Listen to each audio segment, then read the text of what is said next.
Bwana Yesu asifiwe.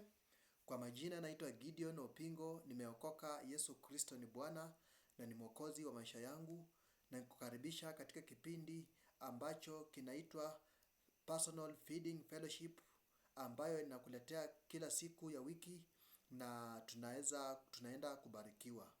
Tunataka kusoma neno la Bwana kuhusu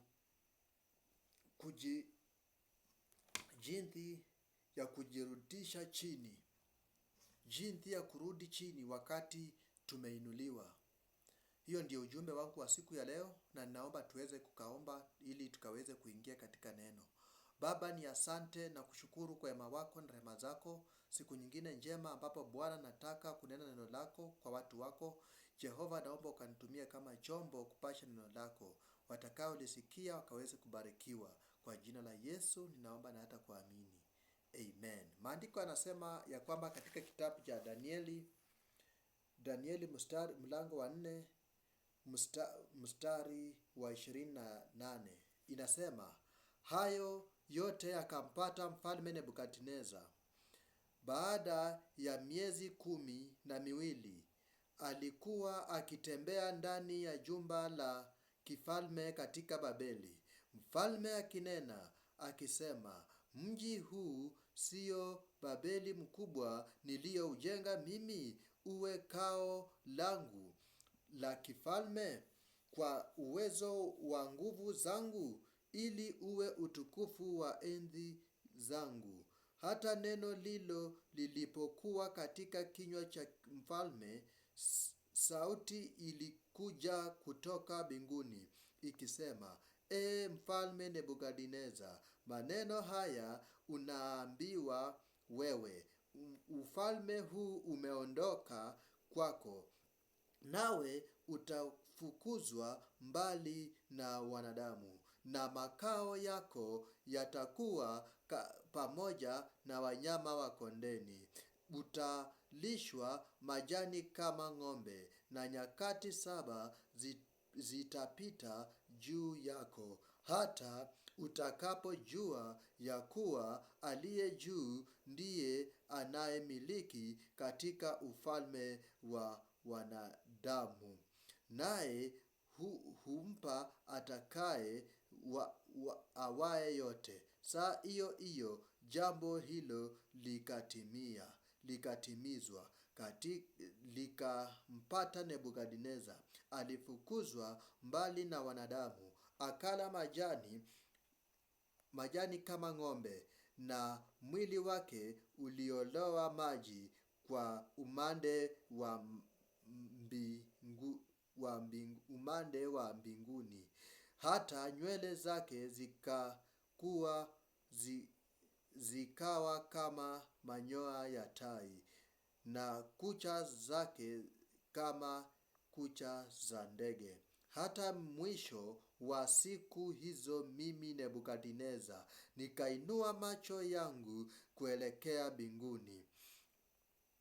kuelekea mbingu, ufahamu zangu zikanirudia, nikamhimidi yeye aliye juu, nikamsifu na kumheshimu yeye aishiye milele, kwa maana mamlaka yake ni mamlaka ya milele, na ufalme wake hudumu toka kizazi hata kizazi. Na watu wote wanaokaa duniani wamehesabiwa kuwa si kitu naye. Bwana Yesu apewe sifa. Ninataka niwaletee kipindi hiki ambacho ni cha kila siku, kinasema ya kwamba personal feeding. Na maandiko yanasema katika kitabu cha Danieli ya kwamba mfalme Nebukadneza akawa anatembea, na alikuwa anatembea akiangalia yale majumba aliyojenga, akajipiga kifua ya kwamba ni yeye aliyejenga kwa jina lake. Kwa hivyo maandiko yanasema ya kwamba alipokuwa akinena maneno haya, sauti ya Mungu ikamkujia ikamwambia ya kwamba ufalme wako umeondolewa juu ya maisha yako, na wewe umetupiliwa mbali na wanadamu. Maandiko yanasema ya kwamba mfalme Nebukadneza, hilo jambo likatendeka. Akatoka kuishi na wanadamu, akaenda kuishi na Mungu. Akaenda kuishi na wanyama msituni. Akakaa msituni kwa miaka 7. Miaka 7 Nebukadneza alikuwa anakaa msituni akikula nyasi kama wanyama wa msituni. Maandiko yanasema ya kwamba mfalme Nebukadneza, wakati alipomuinua Mungu, alipomtukuza Bwana, fahamu zake ziliweza kurejea. Praise the name of God. Inamaanisha ya kwamba wakati umepewa mamlaka, usipochunga hiyo mamlaka, yanaweza yakakumaliza ama inaweza ikakuinua. Example, ukiangalia wale watu wako katika uongozi ama wale watu wamepata promotion, hiyo promotion inaweza wamaliza ama iwainue. Kwa sababu shetani hutumia promotion kukumaliza. Shetani hutumia promotion kufanya uishe. Kitu ya kwanza, mtu shetani akitaka kukumaliza kupitia promotion, anakuwekanga kiburi. Ndiposa mfalme Nebukadneza alipokuwa katika uongozi alikuwa na kiburi sana, na katika ile kiburi alikuwa nayo akaamrisha, akatengeneza sanamu zake.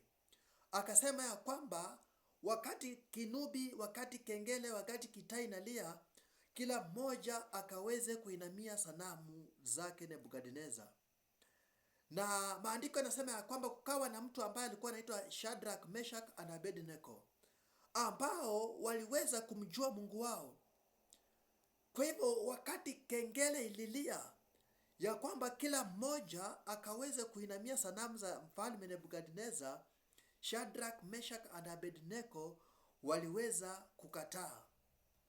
Na ripoti ikamfikia mfalme, wakamwambia ya kwamba mfalme, sio wewe uliyeamrisha ya kwamba kengele ikilia kila mmoja akaweze kuinamia sanamu zako? Nebukadneza akasema, ni mimi niliyosema, niliyeamrisha. Wakamwambia Shadrach, Meshach na Abednego, wamekataa kuinamia sanamu zako. Mfalme Nebukadneza akaamrisha ya kwamba watupwe kwenye tanuru la moto. Bwana Yesu apewe sifa. Kwa hivyo wakatupwa kwenye tanuru la moto.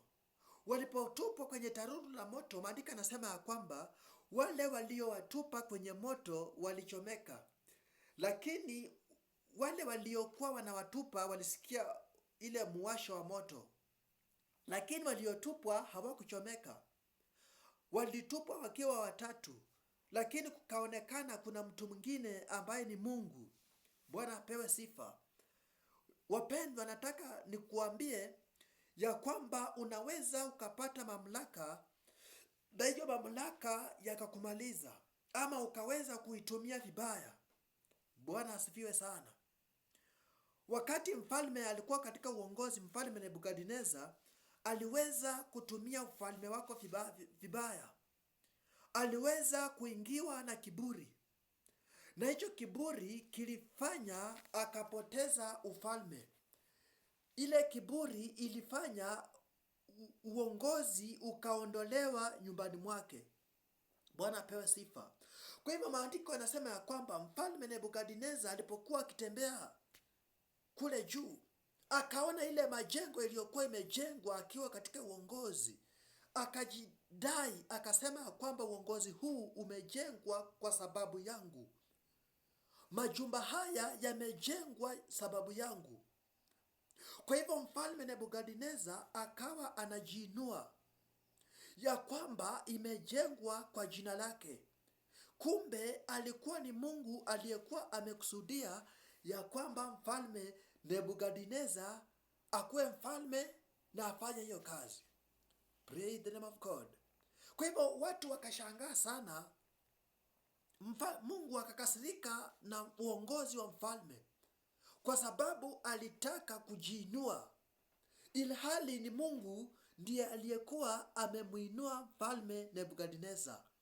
Maandiko yanasema ya kwamba Mungu alipokuwa akijiinua, sauti ikatoka kule juu mbinguni ikamwambia mfalme ya kwamba ufalme umeondolewa kichwani mwako, nawe umetupiliwa mbali.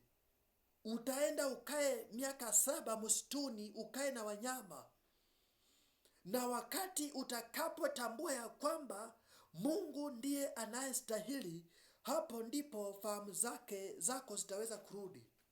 Kwa hivyo neno hilo lilipokuja katika maisha ya mfalme aliweza kuondolewa ufalme juu yake, akaenda kukaa na wanyama msituni. Lakini maandiko yanasema ya kwamba baada ya miaka 7 mfalme Nebukadneza akaliinua jina la Bwana, akalitukuza jina la Bwana, akamwambia Mungu, wewe ndiye unayestahili. Akamwambia Mungu, ni wewe ambaye unaweza. Kwa hivyo alipomwinua Mungu, alipotambua ya kwamba ni Mungu peke yake mwenye ako na uwezo, maandiko anasema ya kwamba fahamu zake ziliweza kumrudia mfalme Nebukadneza. Bwana Yesu apewe sifa. Kwa hivyo maandiko yanasema kwamba the time after 7 years mfalme Nebukadneza aliweza kuliinua jina la Bwana, aliweza kulitukuza jina la Bwana, na hapo ndipo fahamu zake ziliweza kumrudia. Bwana Yesu apewe sifa. Wapendwa, nataka tukaweze kurejesha fahamu zetu ya kwamba mahali tulipo sio sisi wenyewe tulifika, bali ni Mungu aliyetufikisha pale. Mfalme Nebukadneza aliona ya kwamba ni yeye ambaye alijifikisha pale, akataka kujiinua kama Mungu, naye Mungu akakasirika. Kuna watu ambao wanateseka ni kwa sababu walijiinua wakati Mungu aliwainua. Kuna watu wanalia kwa sababu walimea kiburi wakati walipoinuliwa na Mungu. Wakati Mungu aliwapatia mamlaka, nao wakaweza kujiinua, naye Mungu akaweza kuwarudisha nyuma, akaweza kuwatupilia mbali. Mfalme Nebukadneza anateseka, anakaa kwa msitu na wanyama kwa sababu alikuwa na kiburi, kwa sababu alijiinua, naye Mungu akamshusha. Praise the name of God. Inamaanisha ya kwamba wakati unajiinua, Mungu naye anakushusha. Haleluya. Mahali ulipo popote ni Mungu ndiye amekuweka pale, na haupaswi kujiinua, kwa sababu ukijiinua Mungu atakushusha chini, kama vile alivyomshusha Nebukadneza. Nebukadneza alikuwa mfalme, alikuwa mfalme mkubwa, alikuwa ameheshimika, lakini ikafika wakati akajiinua, na baada ya kujiinua Mungu akakasirika naye, akamnyang'anya mamlaka aliyokuwa amempa. Haleluya. Akamrudisha chini. Mfalme akarudi kukaa na wanyama miaka 7 akikula nyasi kama wanyama. Lakini maandiko yanasema ya kwamba wakati alipotambua ya kwamba kuna Mungu mbinguni, wakati alitambua ya kwamba kila kitu hapa duniani kimeumbwa na Mungu, hapo ndipo wakati Bwana aliweza kumrudishia fahamu zake. Hapo ndipo fahamu zake mfalme ziliweza kurejea. Kwa hivyo wapendwa, nataka nikutangazia siku ya leo ya kwamba mahali popote ulipo unapaswa kumtukuza Bwana, kwa sababu kufika pale imegharimu mkono wa Mungu. Kufika mahali ulipo ama kufika situation ulipo siku ya leo, it is because of the hand of the Lord. Without God haungekuwa mahali ambapo uko. Kama sio Mungu haungekuwa katika hiyo kazi ambapo uko. Na ndiposa Mungu anataka umtukuze kwa sababu ya hiyo kazi, kwa sababu ni yeye aliyekuweka pale, ni yeye aliyekukuinua akakuweka pale. Wakati utaanza kujiinua mwenyewe, Mungu anaweza kukuondoa katika hiyo kazi ama kukuondoa katika hiyo level ambayo uko, akakurudisha nyuma. Bwana Yesu apewe sifa. Maandiko yanasema ya kwamba mfalme Nebukadneza alipojiinua, Mungu naye akamnyang'anya uwezo, akamshusha chini. Haleluya. So mfalme akaenda kuteseka miaka 7 akikaa msituni akihangaika. Sio kwa sababu Mungu alimuumba ahangaike, lakini kwa sababu ya kiburi ambacho alikuwa nacho kilisababisha akashushwa chini. Kuna watu wanateseka kwa sababu ya kiburi. Kuna watu wanahangaika kwa sababu ya kiburi, ya kujiinua. Haleluya. Mfalme anahangaika kule msituni kwa sababu alijiinua. Watu wengi shida wanazopitia sio kwa sababu ni Mungu aliyepanga wateseke, lakini ni kwa sababu waliweza kujiinua, waliweza kukua na kiburi, naye Mungu akaweza kuwarudisha chini. Bwana Yesu apewe sifa.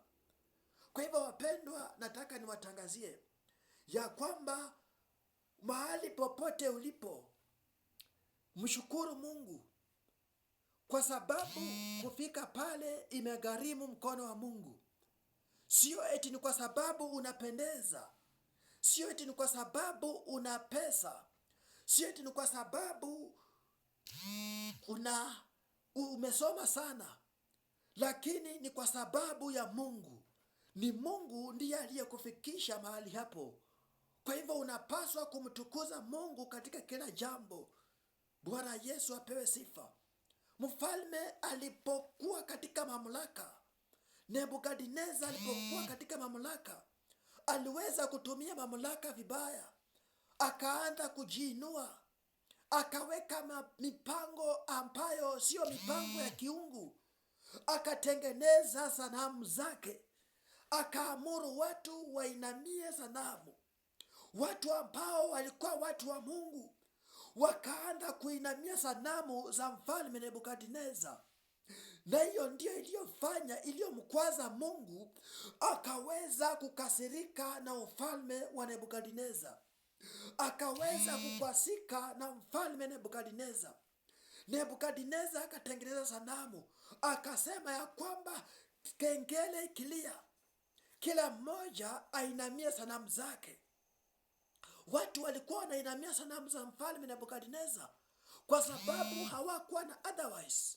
But there is 2-3 people ambao they refuse to worship the idol of Nebukadnezar because they understand their God.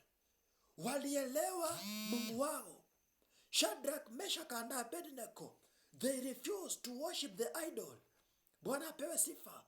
Lakini hawa watu wengine waliabudu. Amen. Kwa hivyo kuna Mungu anaweza akakuinua, akakupatia mamlaka makubwa kama vile mfalme Nebukadneza. Na haya mamlaka makubwa yanaweza yakasababisha uinuke ama uishe. Bwana Yesu apewe sifa. Kwa hivyo wapendwa, tunapaswa kushukuru Mungu katika kila jambo.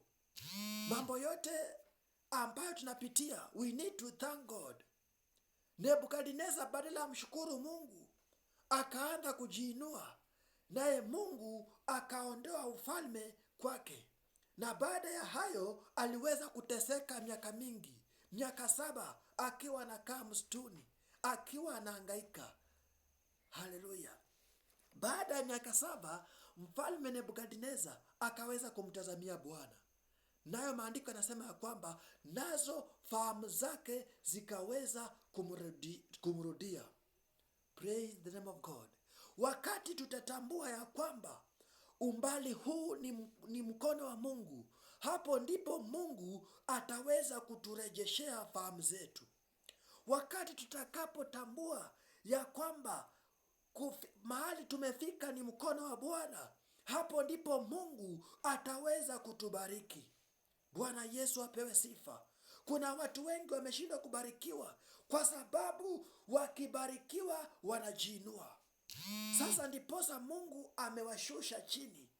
Lakini wakati tutakapotambua ya kwamba all the way it is because of the hand of God, Mungu ataweza kukurudishia fahamu zetu. Kwa hivyo mpendwa msikilizaji, kipindi changu kimefika mwisho, na nataka kutangazia ya kwamba hiki kipindi kinakujia kila siku ya wiki cha personal feeding ambacho ni cha baraka. Nataka kuomba na mtu yeyote ambaye unasikia ya kwamba maybe ulikuwa juu na ukashushwa chini, ulikuwa umeinuliwa, mambo yakabadilika ukarudi chini. Nataka niombe pamoja nawe. Baba, katika jina la Yesu, ninaomba pamoja na msikilizaji wangu anayenisikia siku ya leo ya kwamba Bwana ukaweze kumrudishia fahamu zake. Kuna wengine walikuwa juu, Baba ukaweza kuwarudisha chini. Lakini kwa sababu wamesikia neno lako, ninakuomba Mungu ukaweze kuwarudishia fahamu zao. Kama vile maandiko yametuambia Bwana, Mfalme Nebukadneza aliweza kujiinua wakati alipokuwa katika uongozi. Nawe Bwana ukaondoa uongozi katika mikono yake. Ukaweza kumtupilia mbali, akakaa miaka 7 msituni akikula nyasi kama wanyama. Lakini Baba, baada ya miaka 7 akaweza kutambua ya kwamba ni wewe ndio Mungu, ni wewe ndio unayestahili. Bwana uliweza kumrudishia fahamu zake. Siku ya leo kuna watu wanatambua ya kwamba ni wewe, umbali huu ni wewe. Bwana, naomba siku ya leo ukaweze kuwakumbuka Jehova, ukawarudishie fahamu zao, wakaweze kuishi maisha ya kukujua Bwana, na sifa na utukufu sitaweza kukurudia. Watu wote ambao Bwana wanasema ya kwamba ni wewe peke yako, Bwana ukawarudishie fahamu zao, wakaendelee kukaa maisha ambayo ulikuwa umepanga wakaweze kuishi, katika jina la Yesu Kristo. Ninataka kuomba na yule mtu ambaye anataka kuokoka, unataka kumpokea Yesu Kristo kama mwokozi wa maisha yako, naomba ukarudie ombi hii nyuma yangu. Sema: Bwana Yesu, naja mbele zako, mimi ni mwenye dhambi, futa majina yangu kwenye kitabu cha mauti, andika majina yangu kwenye kitabu cha uzima wa milele. Sema: Yesu, nakupenda na nitakutumikia siku zote za maisha yangu. Baba, ninaombea kila msikilizaji wangu ambaye amekuwa akinisikiliza katika hiki kipindi, ukaweze kuwainua na ukaweze kuwabariki kwa jina la Yesu, naomba na hata kuamini. Asante. Mungu awabariki. Tukutane siku ya kesho katika kipindi cha Personal Feeding Ministry. Mungu awabariki sana. Kwa majina ni Gideon Opingo, nimeokoka, Kristo ni Bwana. Shalom. Amen.